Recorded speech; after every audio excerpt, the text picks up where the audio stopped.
Né? Eu acho, Cristiano, vou jogar essa bola para você, pro Bisoto, esta treta é geracional também.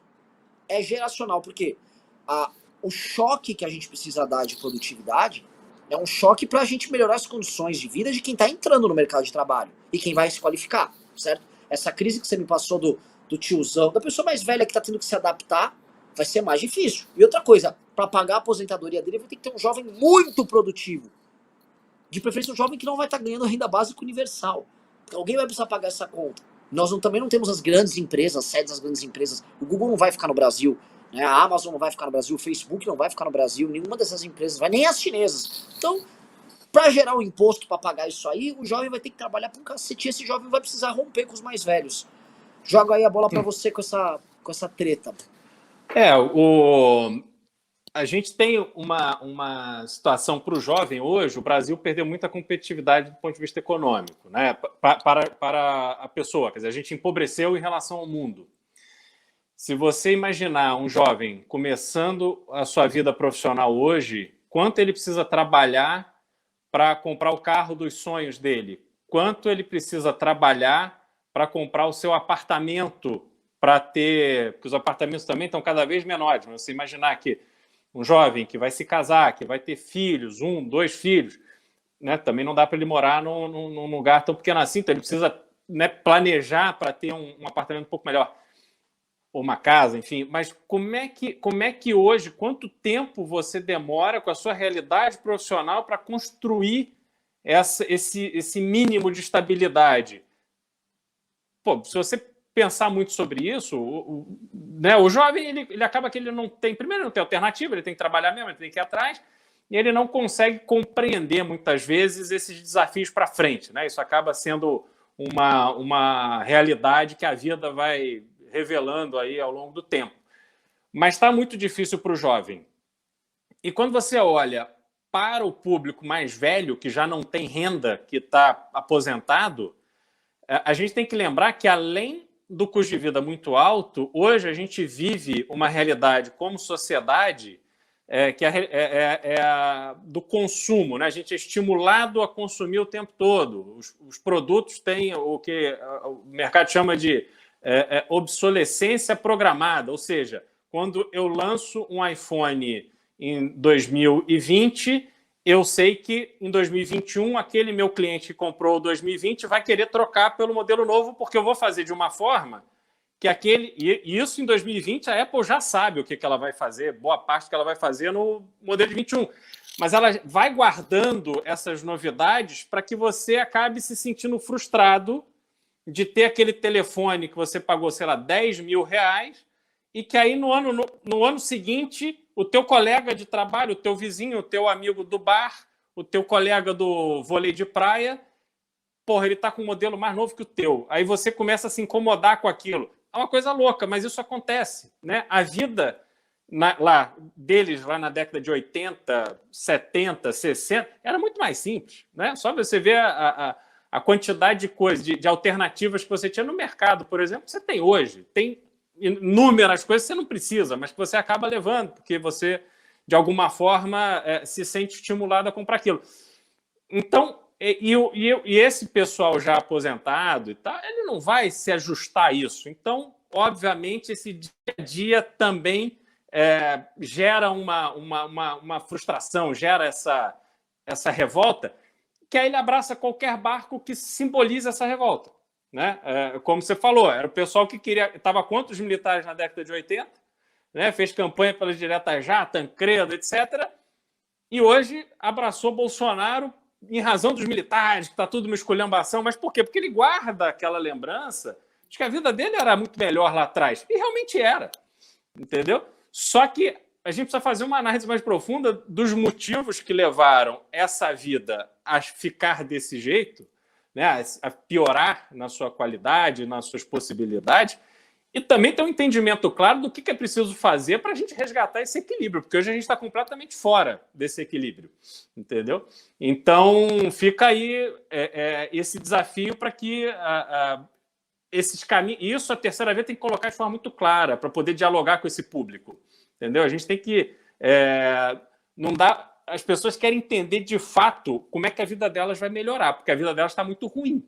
Então, essa discussão ela precisa ser feita de uma forma muito clara. Qualquer pessoa que pretenda alçar, porque Bolsonaro e Lula é um contra o outro. Então, eles não precisam ter muita proposta. Quer dizer, a proposta meio que está subentendida. É o Bolsonaro para o PT não voltar, é o PT para o Bolsonaro não continuar. Se alguém quer trilhar um caminho do equilíbrio, do desenvolvimento, né, do progresso do Brasil, como o Bisotto falou, a gente precisa formar jovens que tenham, falem pelo menos inglês. Na verdade, o jovem brasileiro tem que falar pelo menos espanhol. Veja quantos países a gente faz fronteira que fala espanhol. Vou te interromper, Cristiano. O jovem brasileiro sequer fala português. Concordo. A proficiência do brasileiro na língua pátria é mínima. Para eu achar hoje, a gente teve blog, e a gente ofereceu vaga para um monte de gente escrever. Para eu achar jovens que soubessem escrever o básico, escrever um texto de 4 parágrafos, que não tem um erro de concordância, que fazem a pontuação direitinho, era 5%. As pessoas sequer escrevem. A coisa é muito, muito grave. Uhum. Não, e olha, sobre isso, se você pegar, por exemplo, o plano de governo, e a gente está trabalhando no plano de governo do Arthur, se você pegar o plano de governo da candidatura Dória Rodrigo em 2018, o plano de governo tem erros de português. E aí, quem que escreveu aquilo? E ninguém leu. Quer dizer, quem leu não viu que tinha erro de português. Então, assim, essa parte do idioma, realmente, a língua portuguesa ela é maltratada diariamente e a gente está formando uma geração de ignorantes daquilo que é essencial para a gente manter a nossa linha mestra de desenvolvimento. Quer dizer, a gente precisa amar a pátria. Para amar a pátria, a gente precisa conhecer a pátria. E a gente não conhece. Eu tenho um exemplo que eu adoro. No Rio, você sabe que eu fui secretário de turismo lá da Prefeitura do Rio, agora no começo do ano. Está no Rio de Janeiro, na igreja Nossa Senhora do Carmo, no centro da cidade, os restos mortais de Pedro Álvares Cabral. Ninguém sabe disso. O nosso país foi descoberto por Pedro Álvares Cabral. Seria natural a gente valorizar a nossa história e que todo brasileiro não só soubesse que essa relíquia está lá, mas que tivesse interesse em ir lá visitar. Ninguém sabe. Ninguém sabe. A gente faz um esforço para ir apagando a nossa história e a gente vive sempre perdido. A gente sempre acha que o Brasil é o Brasil desse momento, mas não é. A gente tem que lembrar que a história que foi escrita no Brasil nos levou ao momento que a gente vive hoje. O Brasil não começou no governo Lula e não vai terminar no governo Bolsonaro. A gente precisa ser mais curioso, a gente precisa ser mais interessado, a gente precisa ler mais. A leitura tem que ser incentivada nas escolas. Só que hoje as nossas crianças estão sendo ensinadas por uma geração de professores que também não aprendeu da forma que a gente gostaria que tivesse aprendido, ou que não tem uma liderança ali para que o ensino, o conhecimento seja transferido de uma forma organizada, sistemática, rica, para incentivar o aluno. E aí eu trago aqui, só para fazer mais confusão nesse nosso bate-papo, o exemplo das Olimpíadas. A gente bateu o recorde de medalhas. A gente bateu o recorde de medalhas por acaso. Porque não existe um método, não existe uma organização, não existe um planejamento, não existe investimento, não existe preparo. A história dos nossos medalhistas, em geral, é aquele pobre coitado que tinha tudo contra, mas andava 20 quilômetros todo dia para ir treinar contra tudo e contra todos, aí deu a sorte de encontrar um treinador, alguém que ajudou, e aí ele foi lá e ganhou uma medalha olímpica. Então, a gente é sempre fruto desse acaso, entendeu? Tanto é que, quando ganha a medalha, qual é a história que a gente vê na mídia? Essa história romântica do pobre coitado, da família pobre e tal. Não é assim, olha, esse talento foi descoberto e aí esse clube ou essa escola, ou como acontece nos Estados Unidos, pegou, investiu, preparou, desenvolveu. Não, é sempre um acaso, entendeu? Ou a pessoa sai daqui e vai treinar no exterior. Então, o Brasil é muito isso. E aí a gente precisa resgatar este conhecimento para preparar essa próxima geração. Quer dizer, eu fiquei sabendo, no mês passado, foi inaugurada em Minas a primeira escola bilíngue municipal, pública.